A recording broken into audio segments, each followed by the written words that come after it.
Bombshell in Chicago. Our head coach just got humiliated by his own former team while our two best defenders are dropping like flies. The Lions crushed us with a clear message and Detroit fans yelled obscenities at our coach mid-game.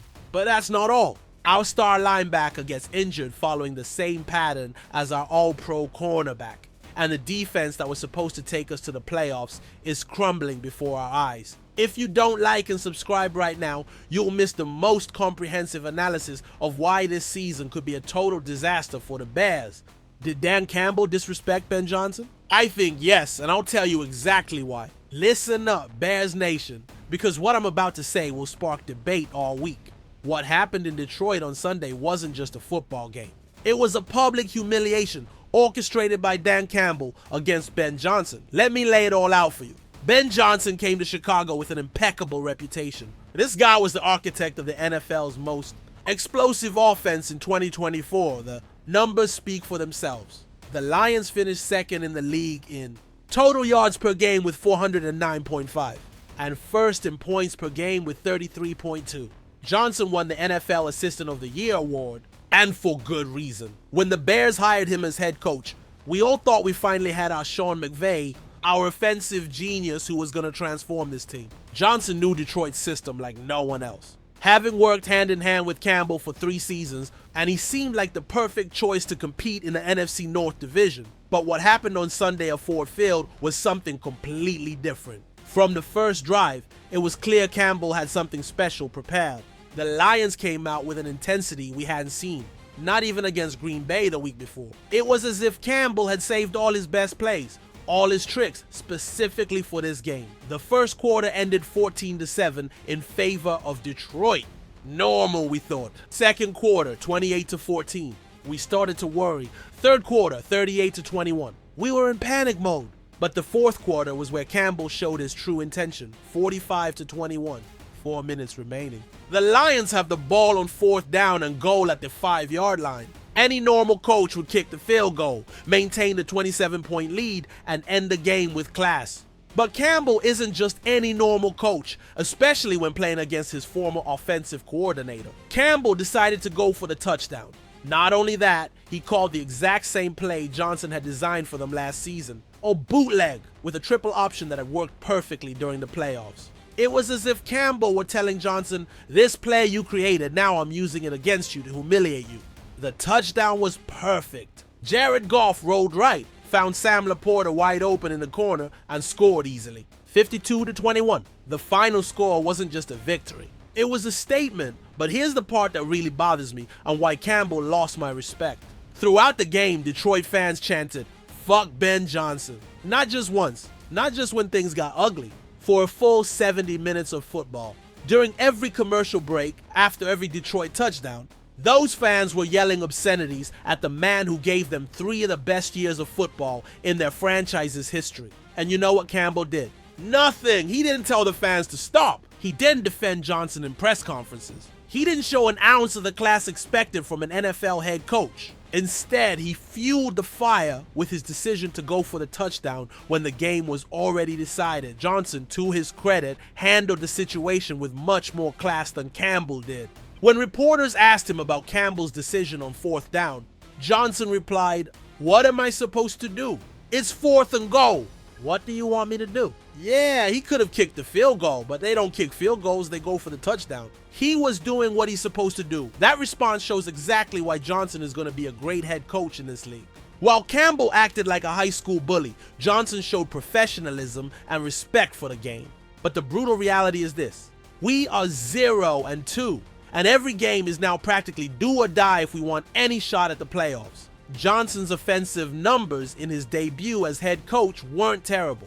Caleb Williams completed 23 of 29 passes for 207 yards and 2 touchdowns with 1 interception. A 91.9 passer rating isn't bad for a rookie facing a defense that knows all his tendencies. The team amassed 339 total yards of offense with 134 net rushing yards and converted 7 of 13 third downs. But the reality is all those numbers look insignificant when your defense allows 52 points. Johnson may have the best offense in the world, but if he can't fix the defensive issues on his team, We're going to have a very long season. Campbell stated before the game. Ben is my friend. He'll always be my friend, but none of that's going to change. We're going to come ready to play against Chicago. We'll win this game. We have to. He kept his word about winning, but I ask you, was it necessary to humiliate us like that? Was it necessary to allow the fans to disrespect Johnson throughout the game? The relationship between Campbell and Johnson over those 3 years was legendary. Johnson was more than an offensive coordinator. He was the creative brain behind everything Detroit did with the ball. He designed plays specifically for each player's talents, created it impossible to defend mismatches, and had turned the Lions into the most feared offense in the NFL. Now Johnson has to face that same offense twice a year, knowing every tendency, every audible, every trick play he himself had created. It's like a chef having to compete against his own restaurant using the recipes he had perfected. What worries me the most is the message this defeat sends to the rest of the team. Our players saw their new head coach completely outmatched by his mentor. They saw the offense they were supposed to run being used against them perfectly. And they saw rival fans disrespecting their leader without consequences. How do you maintain locker room confidence after something like that? How do you convince your players the system will work when you just saw your former boss execute it better against your own team? Johnson has a lot of work to do. He needs to prove he can adapt his system to the players he has in Chicago, that he can make adjustments when the original plan doesn't work, and that he can maintain composure under pressure. Because if one thing was clear on Sunday, it's that Dan Campbell isn't going to give him any professional courtesies just because of their past friendship. TJ Edwards gets injured again, and I'm absolutely furious because this was completely predictable, and it has me seriously questioning this team's medical management. You know what bothers me more than the injury itself?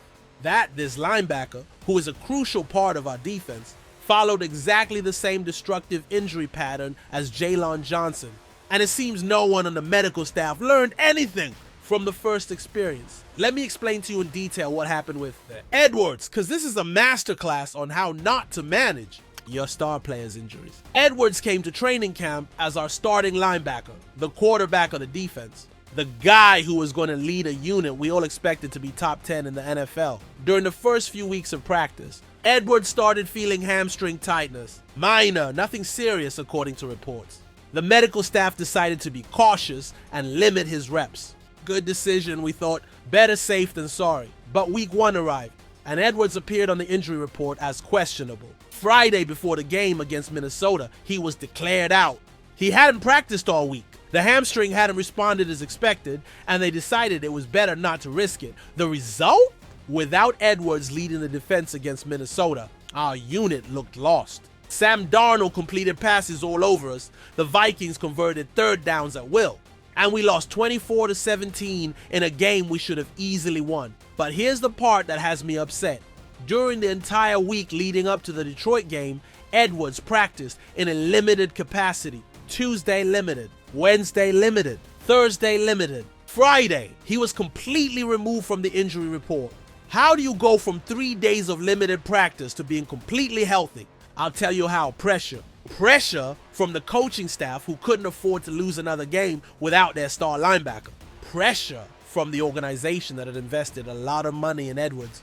Pressure from Edwards himself, who didn't want to let his teammates down again. Edwards started the game against Detroit as a starter. First 2 quarters perfect. He was everywhere making tackles, leading the defense, communicating the coverages. It seemed like they made the right decision by letting him play. But in the third quarter, during a rushing play by David Montgomery, Edwards planted his right foot to change direction and immediately grabbed the back of his thigh. The same hamstring. The same injury that had kept him out the previous week.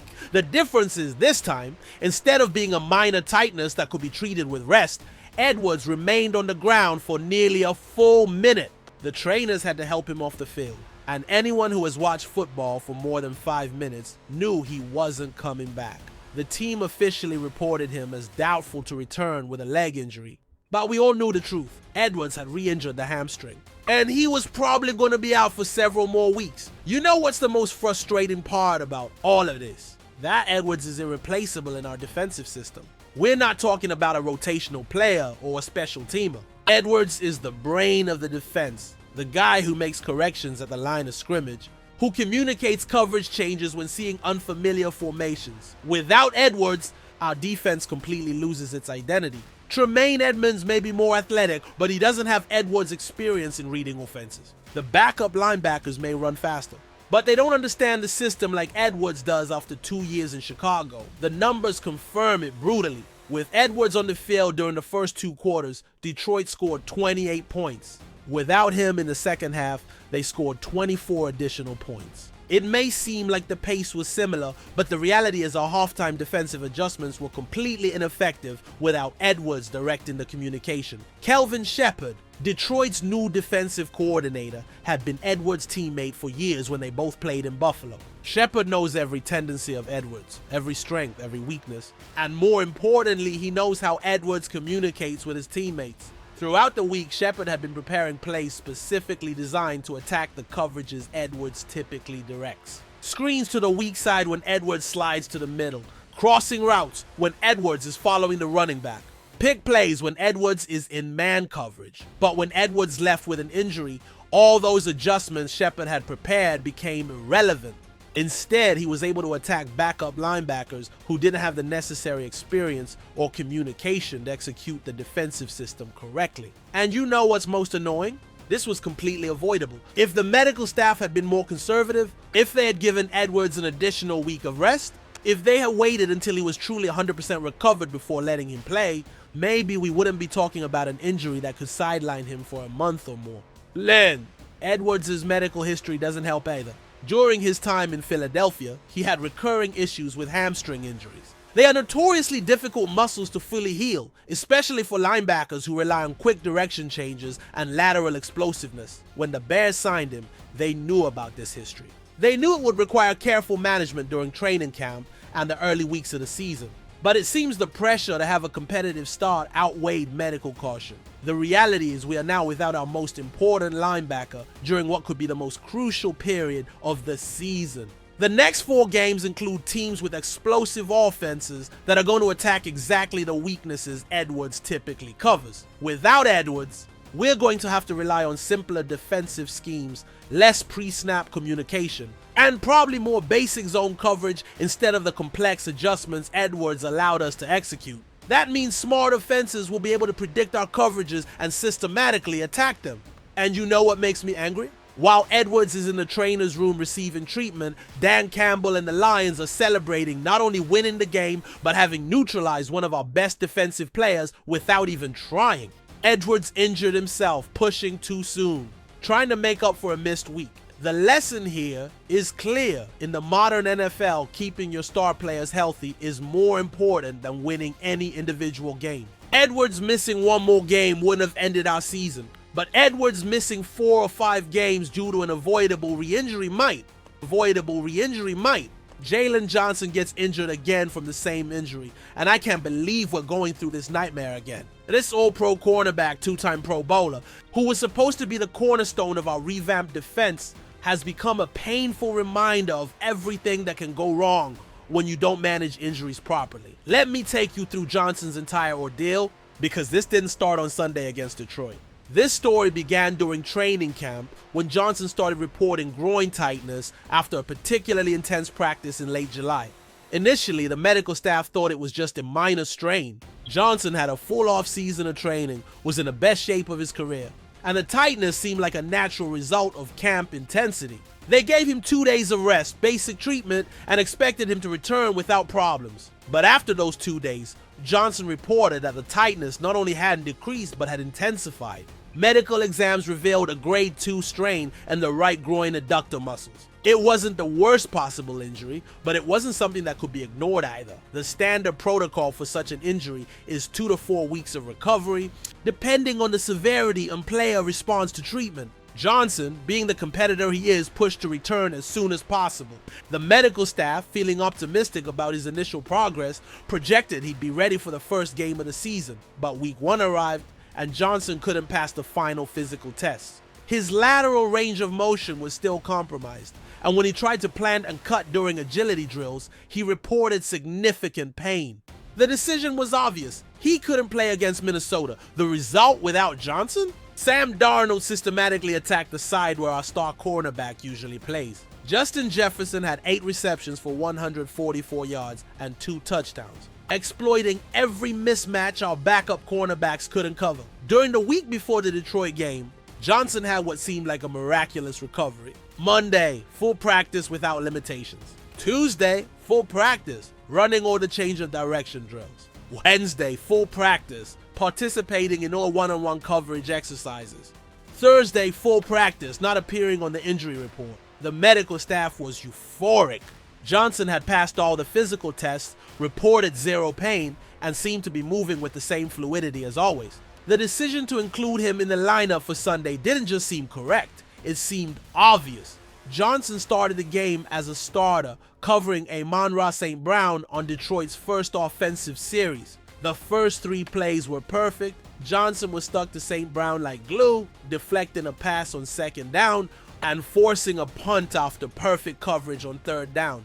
But on Detroit's second series, during a comeback route by St. Brown, Johnson planted his right foot to cut inside and immediately felt a sharp pain in the groin. The same area, the same sensation he had experienced during training camp. Johnson finished the play, allowing St. Brown to catch the pass for a 12-yard gain, but immediately signaled to the sideline that something was wrong. The trainers evaluated him during the commercial timeout, and Johnson admitted the pain was significant. They tried to let him play one more series, hoping it was just a cramp or a temporary strain. But on the next play, when Johnson tried to follow St. Brown on a slant route, he clearly couldn't plant with full strength. St. Brown easily separated and caught an 18-yard pass for a touchdown. That was Johnson's last play in the game. The trainers pulled him immediately, and after a more detailed evaluation on the sideline, they decided it was too risky to let him continue. The team reported him as questionable to return. But everyone who knows groin injuries knew he wasn't coming back. Without Johnson covering St. Brown, the Lions had a field day attacking our backup cornerbacks. St. Brown finished with 6 receptions for 100 yards and a touchdown in the first half alone. If he had played the full game at that pace, he would have had over 200 receiving yards. Nahshon Wright, who had to step in for Johnson, did the best he could. He even had a spectacular pick 6 in the 3rd quarter that gave us some hope. But the reality is brutal. Wright is a backup cornerback facing one of the best slot receivers in the NFL.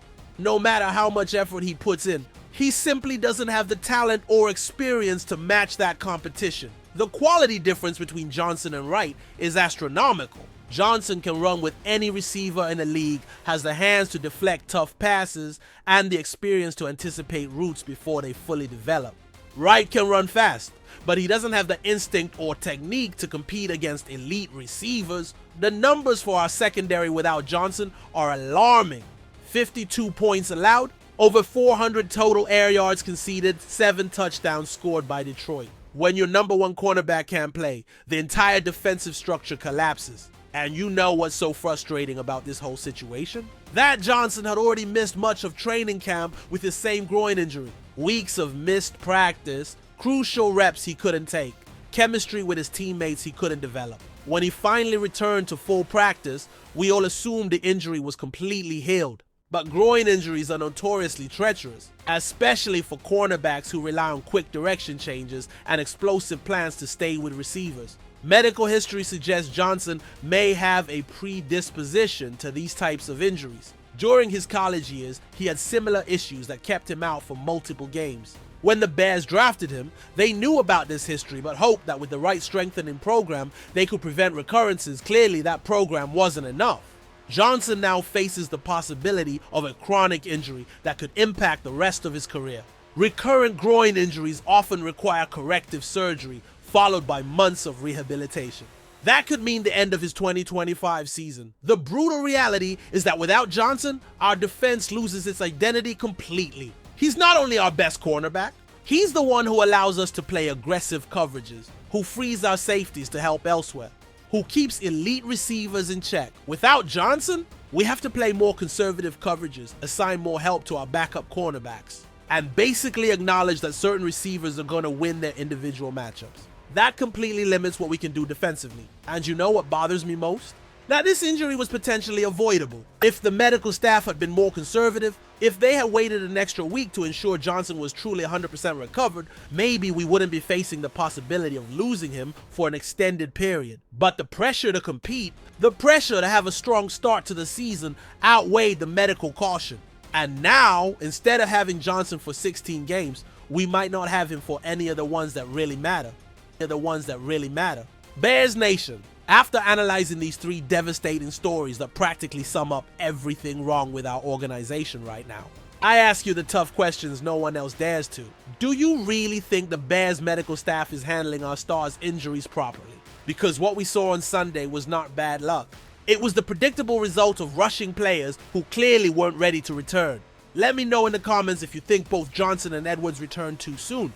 And if you believe there's a systemic problem in how this organization handles players' health. Do you think Dan Campbell completely overstepped by going for the touchdown when he already had us dominated 45-21?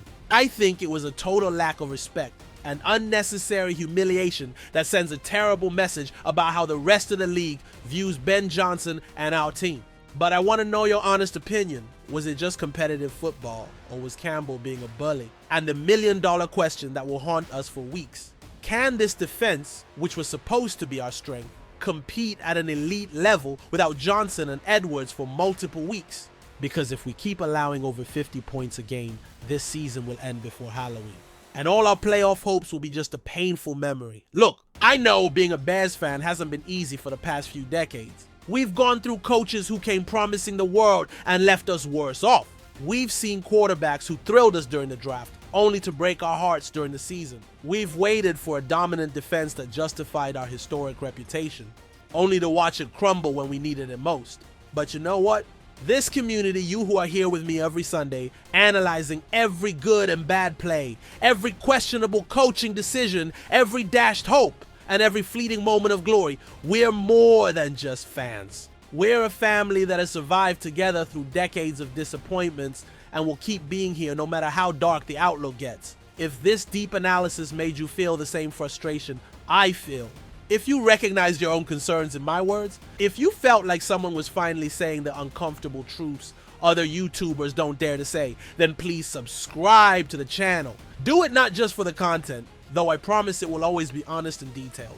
Do it because together we'll keep supporting these Bears no matter how many coaches come and go, no matter how many quarterbacks disappoint us, no matter how many seasons end in frustration. Give it a like if you believe we need urgent and systemic changes in how this organization handles everything from injuries to coaching, decisions to the team's mental preparation. And please share this video with every Bears fan you know, especially those who still have blind hopes and need a dose of reality about where we truly stand as an organization. Because the truth, though painful, though uncomfortable, though it makes us question everything we had faith in, must always be told. And I will keep telling it week after week, until this organization finally understands what it means to respect a fan base that deserves much more than it has received. See you in the next video with more exclusive analysis, more uncomfortable truths, and more passion for our beloved and frustrating Chicago Bears.